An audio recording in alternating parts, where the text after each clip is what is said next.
Hi guys, this is Raghu and welcome back to my channel. Global lion, god of masses, నటసింహం నందమూరి బాలకృష్ణ.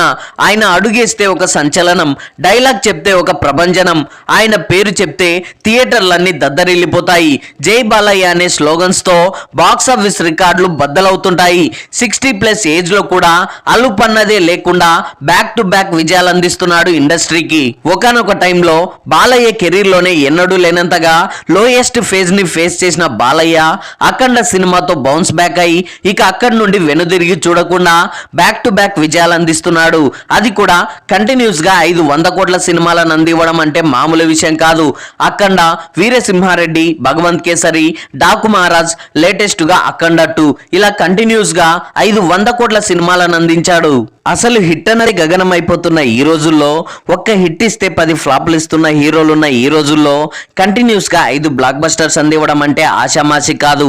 అది కూడా 60+ age లో ఈ range stardom తో తన స్టార్ ఇమేజ్ కి ఏమాత్రం భంగం కలగకుండా, తన మాస్ ఇమేజ్ కి ఎక్కడా కూడా కొరవ లేకుండా నందమూరి అభిమానుల్ని ఎప్పుడు కూడా ఖుషి చేస్తూనే వైవిధ్యమైన క్యారెక్టర్స్ చేస్తూ డిఫరెంట్ కంటెంట్ తో ఆడియన్స్ ను ఫిదా చేస్తున్నారు.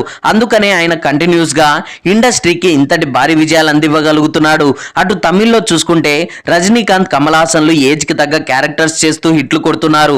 ఇటు మలయాళ ఇండస్ట్రీలో చూసుకుంటే మోహన్ లాల్, మమ్ముట్టిలు కూడా ఏజ్ కి తగ్గ క్యారెక్టర్స్ చేస్తూ హిట్లు కొడుతుంటే, ఇక మన టాలీవుడ్ కి వచ్చేసరికి ఒక్క బాలయ్య మాత్రమే ఏజ్ కి తగ్గ క్యారెక్టర్స్ చేస్తూ కెరీర్ లో జెట్ స్పీడ్ లో దూసుకెళ్తున్నాడు.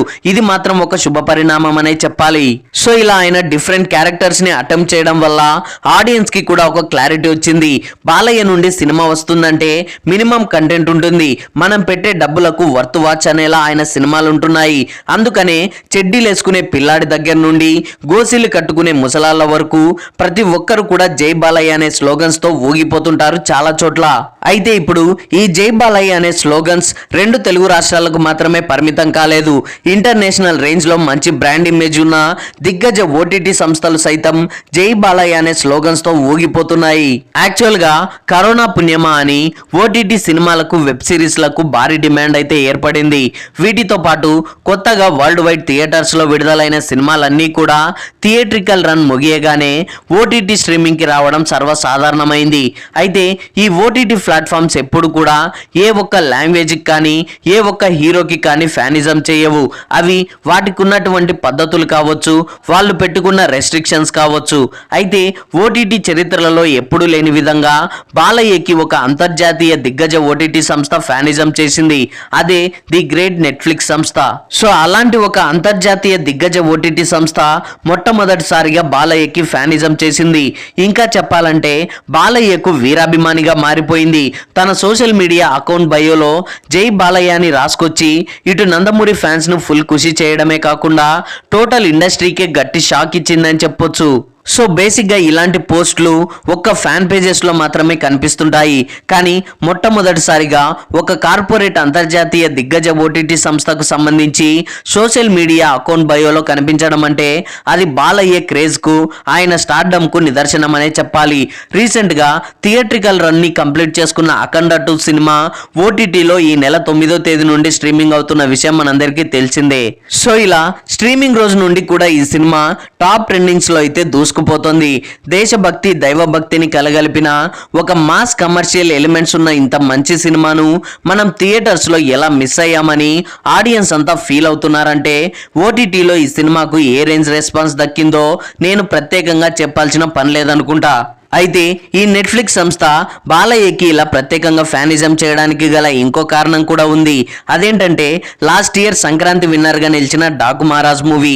అయితే ఈ సినిమా సంక్రాంతికి బ్లాక్ బస్టర్ హిట్ అయిందే కానీ మనం అనుకున్న రేంజ్ లో, మనం ఎక్స్పెక్ట్ చేసిన రేంజ్ లో సినిమా అయితే హిట్ కాలేకపోయింది.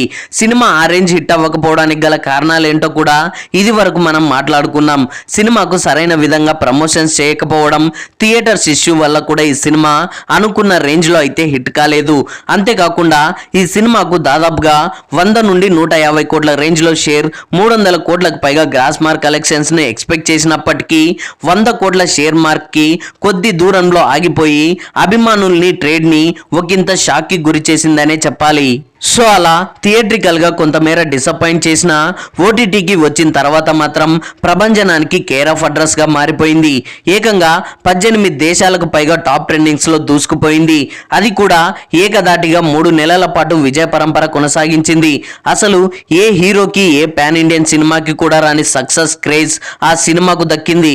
దాంతో బాలయ్య క్రేజ్ అండ్ స్టార్డమ్ కూడా నెక్స్ట్ లెవెల్కు వెళ్ళిందనే చెప్పాలి. అది కాకుండా ఇరాన్ ఇరాక్ లాంటి పత్రికలు సైతం బాలయ్య క్రేజ్ గురించి, ప్రత్యేకంగా ఆ సినిమాలోని టెక్నికల్ వాల్యూస్ గురించి, బాలయ్య యాక్టింగ్ గురించి, సినిమాలో ఉన్న కంటెంట్ గురించి ప్రత్యేకంగా కొన్ని వ్యాసాలు కూడా రాశాయంటే సినిమా ఏ రేంజ్ లో సక్సెస్ అయ్యిందో మీరే అర్థం చేసుకోవచ్చు.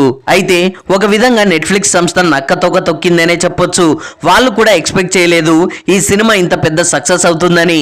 కల్కి, పుష్ప లాంటి పాన్ ఇండియన్ సినిమాలకు సైతం రాని గుర్తింపు ఒక రీజనల్ ఫిలిం అయినటువంటి డాకు మహారాజ్ మూవీతో బాలయ్య తీసుకొచ్చాడు. దాంతో నెట్ఫ్లిక్స్ లో కలెక్షన్ల వరద పారిందనే చెప్పొచ్చు. అందుకని ఈ సినిమా ఇచ్చిన సక్సెస్ ను గుర్తుపెట్టుకొని ఈ విధంగా బాలయ్యకి ఫ్యానిజం చేశారు. ఇప్పుడు అఖండ 2 సినిమా కూడా నెట్ఫ్లిక్స్ లో టాప్ ట్రెండింగ్స్ లోనే దూసుకుపోతోంది. అయితే అఖండ 2 సినిమా థియేట్రికల్ గా విడుదలైన తొలి రోజు నుండి కూడా కావలసినంత నెగిటివిటీని స్ప్రెడ్ చేశారు. సినిమాలో ఫిజిక్స్ లేదు, లాజిక్స్ లేవని కొంతమంది పనిగట్టుకొని మరి సినిమాని ట్రోల్ చేశారు.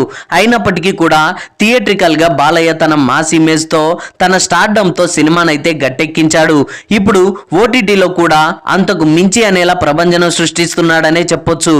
సో ఇలా ఓటీటీలో రిలీజ్ అయ్యి ఇప్పటికే దాదాపుగా 3 వారాలు కంప్లీట్ కావస్తున్న సినిమా క్రేజ్ మాత్రం ఎక్కడా తగ్గడం లేదు. టాప్ ట్రెండింగ్స్ లో దుమ్ము లేపేస్తుందనే చెప్పాలి. ఇంకా చెప్పాలంటే అఖండ 2 మూవీ డాగ్ మహారాజ్ రేంజ్ లో సెన్సేషన్ క్రియేట్ చేసినా ఆశ్చర్యపోనక్కర్లేదు. ఎందుకంటే సినిమా చూస్తున్న ప్రతి ఒక్కరు కూడా పాజిటివ్ రివ్యూస్ అయితే ఇస్తున్నారు. అసలు ఇలాంటి ఒక మంచి సినిమాని మనం థియేటర్స్ లో ఎలా మిస్ అయ్యాం, ఇలాంటి ఒక గొప్ప సినిమాను థియేటర్స్ లో ఎక్స్పీరియన్స్ చేసుంటే ఇంకా బాగుండేదని ఫీల్ అవుతున్నారంటే సినిమా రేంజ్ ఏంటన్నది ప్రత్యేకంగా చెప్పనక్కర్లేదు. సో మొత్తానికి ఏదైతేనేమి అఖండ 2 మూవీ థియేట్రికల్ గా మనం ఎక్స్పెక్ట్ చేసిన రేంజ్ లో సక్సెస్ కాలేకపోయినప్పటికీ ఓటీటీలో మాత్రం మంచి ప్రభంజనం అయితే క్రియేట్ చేస్తోంది. సో చూడాలి మరి డాకు మహారాజ్ కి మించి సెన్సేషన్ క్రియేట్ చేస్తుందా లేదా అనేది. So that's all guys. Balayya సినిమాకు అంతర్జాతీయ దిగ్గజ ఓటీటీ సంస్థలు ఇలా ఫ్యానిజం చేయడం, ప్రత్యేకించి ఓటీటీలో బాలయ్య సినిమాలకు వస్తున్న రెస్పాన్స్ ను చూశాక మీరేమనుకుంటున్నారు అనేది కింద కామెంట్స్ లో తెలియజేయండి. ఐ హోప్ ఈ రివ్యూ మీకు నచ్చింది అనుకుంటున్నాను. ఈ రివ్యూ మీకు నచ్చినట్లయితే వీడియోని లైక్, కామెంట్, షేర్ చేసి నా ఛానల్ని సబ్స్క్రైబ్ చేసుకోవడం మర్చిపోకండి. Thanks for watching.